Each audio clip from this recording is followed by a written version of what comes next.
امریکہ کا ایران کے ساتھ آج عمان میں مذاکرات کا دعویٰ۔ صدر ٹرمپ اور امریکی حکام نے مذاکرات کو ایرانی خواہش قرار دیا۔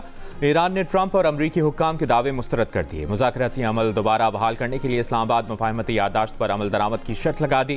ایران کا کہنا ہے کہ مذاکرات کی بحالی لبنان میں جنگ بندی کے لیے ورکنگ گروپ بنائے جانے اور ایرانی تیل کی برآمدات معمول پر واپس آنے کے بعد ہی ممکن ہے۔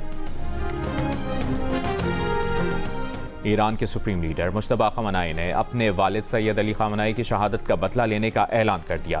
شہید رہبر اعلیٰ کی تدفین کے بعد پہلے بیان میں کہا کہ علی خامنہئی کی شہادت کا بدلہ لینا پوری ایرانی قوم کا فیصلہ ہے۔ امریکی صدر ٹرمپ کا ایران کی جانب سے اپنے قتل کے خدشے کا اظہار۔ کہا ایران نے انہیں قتل کرنے کی کوشش کی تو سنگین نتائج ہوں گے۔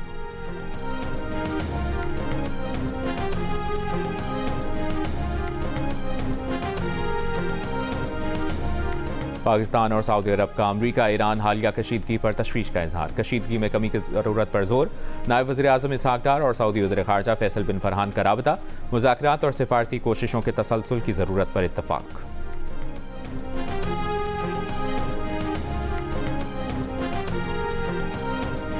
سیکیورٹی فورسز اور پولیس کا فتنۃ الخوارج کے خلاف مشترکہ آپریشن شعبان جاری۔ تازہ کارروائیوں میں مزید 7 خوارج ہلاک کر دیے گئے۔ امریکہ نے ایرانی مالیاتی نیٹ ورکس پر نئی پابندیاں عائد کر دیں۔ سپریم لیڈر آیت اللہ مجتبیٰ خامنہئی کے مبینہ مالی معاون علی انصاری سمیت 13 افراد اور اداروں کو بلیک لسٹ کر دیا۔ پابندیوں میں ایران کے 3 ایکسچینج ہاؤسز اور متعدد فرنٹ کمپنیوں کو بھی شامل کیا گیا ہے۔ امریکی محکمہ خزانہ نے دبئی میں مقیم ایرانی بینکر اور کاروباری شخصیات پر پاسداران انقلاب اور ایرانی حکومتی شخصیات کو مالی معاونت فراہم کرنے اور ایرانی بینکوں کے لیے اربوں ڈالر منتقلی کا الزام عائد کیا۔ امریکی محکمہ خارجہ نے کہا ہے کہ ان پابندیوں کا مقصد ایران کی قیادت کے عالمی مالیاتی نظام تک رسائی محدود کرنا اور غیر ملکی زر مبادلہ کے ذرائع منقطع کرنا ہے۔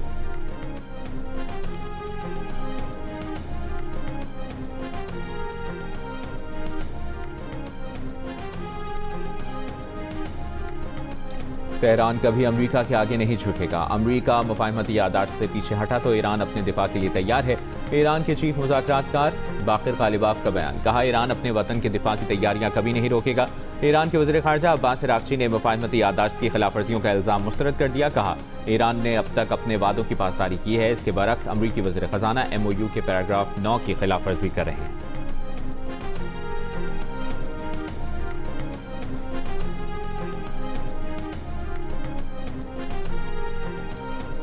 امریکہ نے متحدہ عرب امارات کو برآمدات کے لیے خصوصی سہولتوں والے ممالک کی فہرست میں شامل کر دیا۔ جدید امریکی ٹیکنالوجی اور دفاعی سامان تک رسائی آسان بنا دی۔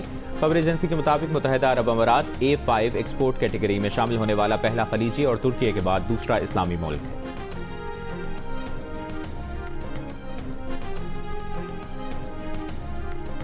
ایران کے نائب وزیر خارجہ قاسم غریب آبادی نے متحدہ عرب امارات کے لیے امریکی تجارتی پالیسیوں میں رعایت کو ایران کے خلاف جارحیت میں حمایت کا نتیجہ قرار دیا۔ متحدہ عرب امارات کے احتساب کا مطالبہ کیا۔ کہا امریکی محکمہ تجارت کی برآمدات پر کنٹرول کے ضوابط میں نرمی ایران کے خلاف عسکری جارحیت کی حمایت کے بدلے میں دی گئی ہے۔ تعلیمی ادارے صرف درس گاہیں نہیں بلکہ خواتین کی عزت، خود مختاری اور تحفظ کو یقینی بنانے والی محفوظ جگہیں ہونی چاہیے۔ جنسی ہراسانی کو برداشت کرنا تعلیمی مشن سے انحراف ہے۔ سپریم کورٹ نے تعلیمی اداروں میں ہراسانی کے خلاف سخت اقدامات اور مؤثر عمل درآمد کا حکم دے دیا۔ تحریری فیصلے میں کہا کہ تمام سرکاری اور نجی تعلیمی اداروں میں ہراسانی کے خلاف ضابطۂ اخلاق پر مؤثر عمل درآمد کیا جائے۔ قانون کے مطابق ان ہاؤس انکوائری کمیٹیوں کا قیام اور خواتین اساتذہ کو شکایات کے فوری اور مؤثر ازالے کی سہولت فراہم کرنا لازمی ہے۔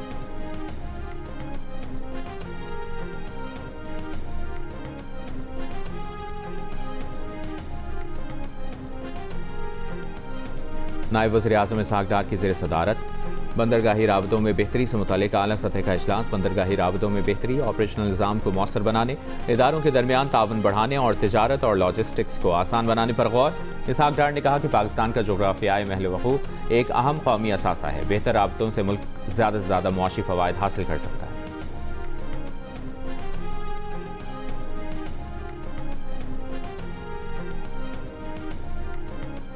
بلوچستان کے ساحل پر حادثے کے شکار کارگو طیارے کے مینٹیننس ریکارڈ کا جائزہ لینے اسلام آباد سے تحقیقاتی ٹیم پہنچ گئی۔ سمندر سے برآمد ملبے کا معائنہ کیا۔ طیارے کا مزید ملبہ بھی سمندر سے نکال لیا گیا۔ بلیک باکس اب تک نہ مل سکا۔ عملے کے 5 لاپتہ ارکان کی تلاش بھی جاری۔ نجی کارگو کمپنی کا طیارہ شارجہ سے کراچی آتے ہوئے منگل کی رات حادثے کا شکار ہو گیا تھا۔ طیارے میں عملے کے کل 5 ارکان سوار تھے۔